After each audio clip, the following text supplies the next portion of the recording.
yan guys, ito naman yung tinatawag natin na square box, weatherproof,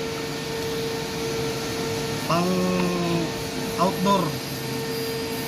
Kadalasan ginagamit ko guys sa mga land box, yung mga nababasa, nauulanan.